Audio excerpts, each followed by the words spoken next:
Update. Reports are now being made that Karmelo Anthony had previously been suspended from school.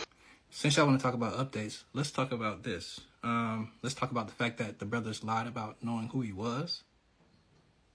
Let's also talk about the new information that's come to light that said these two brothers weren't even on the track team.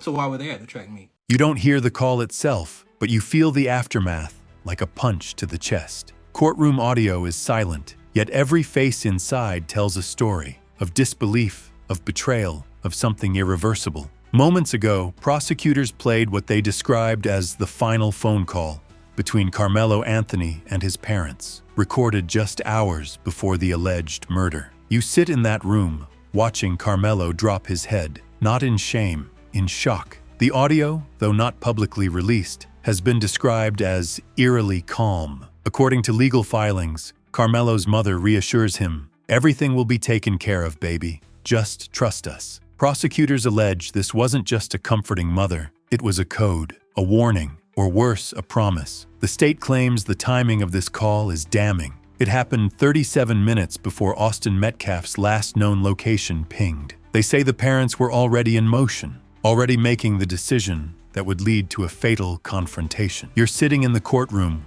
when they dim the lights for a second exhibit. This time, not a call, but a timeline, a digital map.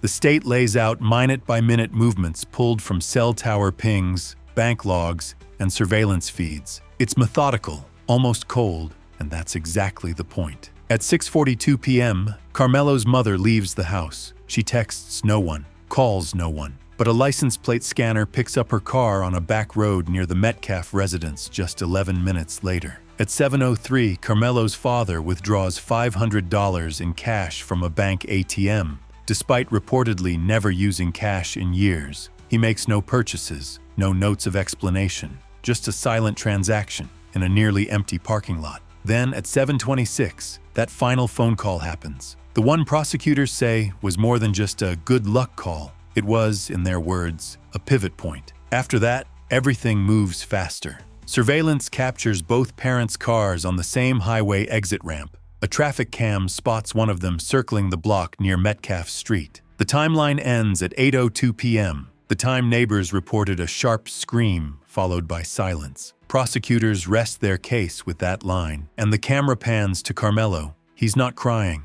but his eyes dart from screen to floor, from the map to his own hands. You get the sense he's replaying everything, wondering when he missed the signs, wondering if the last words he spoke to his mother were innocent, or something he'll never forgive himself for. And now the public is torn. Was Karmelo just a son caught in the middle, or did he sense the storm coming and choose not to stop it?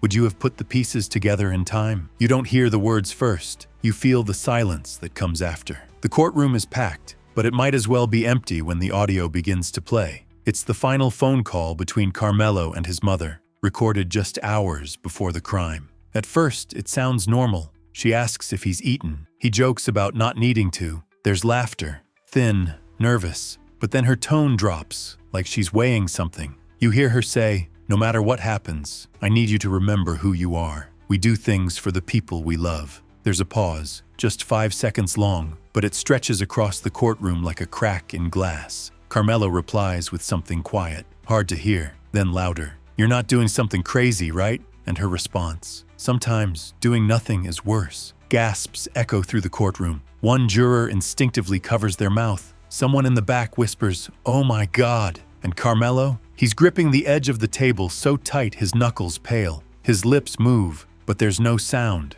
Just the audio, just her voice, preserved and now weaponized. The prosecution lets the call end without commentary. They don't need to explain it. The implication is clear. She was saying goodbye, not to the day, but to the version of herself that hadn't yet crossed the line. And now, everyone's wondering, if you had heard this call from your mother, would you have stopped her? Or would love have blinded you too? You're sitting in the courtroom when the prosecution lays it all out, line by line, timestamp by timestamp. They argue that the now infamous phone call wasn't just a conversation. It was a soft confession, a farewell cloaked in affection, and in their words, an emotional cover for a premeditated act. They bring in a forensic audio analyst. He doesn't raise his voice or dramatize a thing. But when he says, the tone in her voice shifted precisely at the same moment she mentioned love and sacrifice. The entire courtroom freezes. He plays it again, slowing the clip. The phrase, "We do things for the people we love," hits different now, with each syllable dissected, paused, and re-examined under the weight of first-degree murder charges. Then comes the chain of texts that followed. One, just minutes after the call, sent from Karmelo's father to a burner phone. It's done. He's safe. No context. No follow-up. Just those words. The prosecution argues that it proves coordination, that the whole family knew what was about to happen. And when the camera pans to Karmelo, you see it. He won't look up, won't make eye contact with the jury. It's not shame. It's disbelief, maybe even guilt. After all, he was on that call. He heard everything. And now, the world has heard it too. The prosecutor turns to the jury and says, this wasn't a heat-of-the-moment tragedy. This was love weaponized. A coordinated, deliberate plan sealed with a phone call. So now the public's left asking, was that final call her way of saying goodbye? Or was it her way of saying, I'm ready? You hear the courtroom doors creak shut as the lead detective takes the stand. He doesn't waste time with pleasantries. Instead, he lifts a printed transcript of the final call, highlighted, annotated, time-stamped. The same call that Karmelo's mother made just hours before the murder. And now, it's being dissected like a roadmap to intent. We're going to make sure everything is quiet tonight. That's one of the first lines he reads aloud. He says it wasn't just a throwaway sentence. It matched the exact time the surveillance footage showed her pulling into a nearby alley, far from her usual route home. Then comes the real twist. On the call, she says, don't forget the red bag. The detective explains that investigators later recovered a red duffel stashed behind insulation in the garage. Inside, the clothes she wore that night, and residue from the same chemical found on the weapon. A gasp escapes from the back of the courtroom. You watch as the jury stares at the transcript like it's a confession written in plain sight. Every sentence from that call suddenly feels like a breadcrumb.